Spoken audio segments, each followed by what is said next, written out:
Shalom, this is Yehudit Goldfarb in Spot.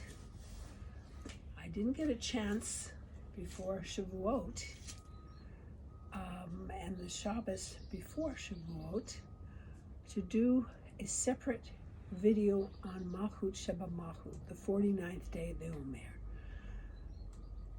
I did include it in the review of the week of Malkhut. And at the time, I was at the Sfat Cemetery and still in the clothing for the day. Yesod Sheba Malkhut with red top and brown skirt. I did have this dress that I had found that I wanted to use for Malkhut, which is different shades of brown with a brown scarf.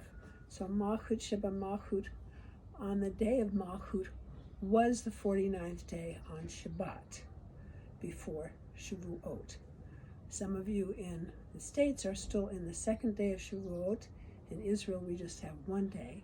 So I want to do this tape as a completion of the 49th day, Malkhut Sheba Malkhut, and a preparation for Shavuot. And on Shavuot, what I do in the Erev, in the evening, is I go through the whole 49 days to get to the 50th day, to get to Shavuot. And for that, I'm going to do a special tape for the Shavuot meditation that I did for this Shavuot and have done several years, and that I'm evolving into a whole system to go with my counting of the 40 days of blessing that come after Shavuot up to the 17th of Tammuz. So those who are interested, please let me know if you want to get those tapes. And also I want to share how you can count every day of the year by the season, the month, the letter of the season, the letter of the month, and the letter of the day, plus adding the number of the day in the Hebrew month of that day. So you locate yourself in time every day and make each day count. Going back to my original purpose on this video, which is to do the 49th day, Malkhut Sheba Malkhut. It's not complicated because it's basically just letting Hashem breathe me. The movement, again, for the Otiyot Hayyot system of counting the Nikudot is to have your knees slightly bent and feet together and then step to the side so that, so I don't step into the porch here. Stepping to the side, having my feet parallel beneath me, beneath my hips and my shoulders.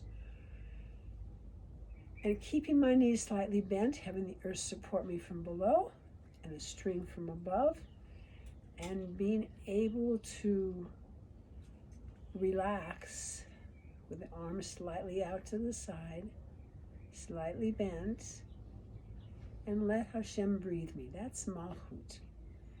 And when we do double Malkhut, we're going to do two combinations of very conscious letting ourselves be breathed, and we'll do a combination for two of those for a nefesh level, and then just pause with no breath even longer than usual, and then wait for the next series of 2 breaths,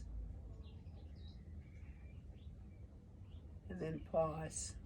And that's for ruach level. And then for the neshama level, again, consciously waiting for those 2 breaths.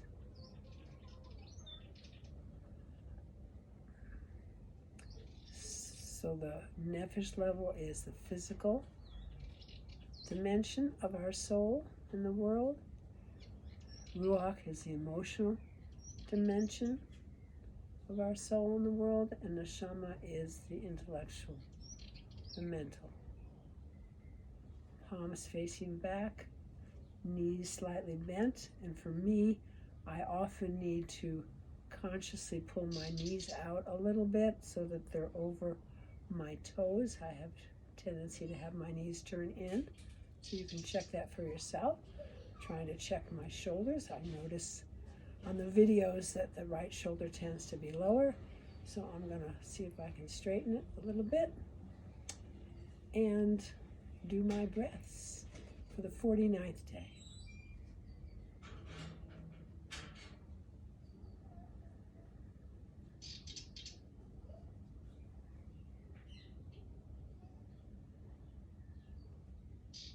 Then Ruach.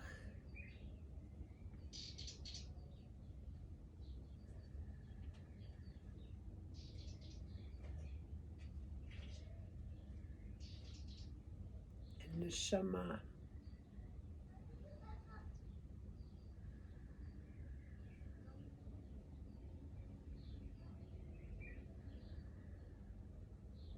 And close.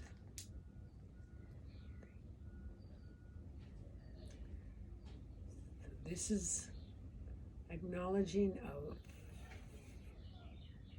the possibility of sovereignty over ourselves in a way that we are balanced and harmonious and bringing everything from above in a healthy way. And it also has to do with feeling God's presence at every moment. The Shekhinah has to do with leadership, learning how to be a leader not only within yourself, but for others, so that you're not doing it from a place of power, but of surrendering to and aligning with God's will, so you can help others do the same. And so my blessings for each of us on this 49th day is to do just that, to be centered, grounded, and feeling God's presence constantly with you. And I'll do a separate tape for the 40, not counting the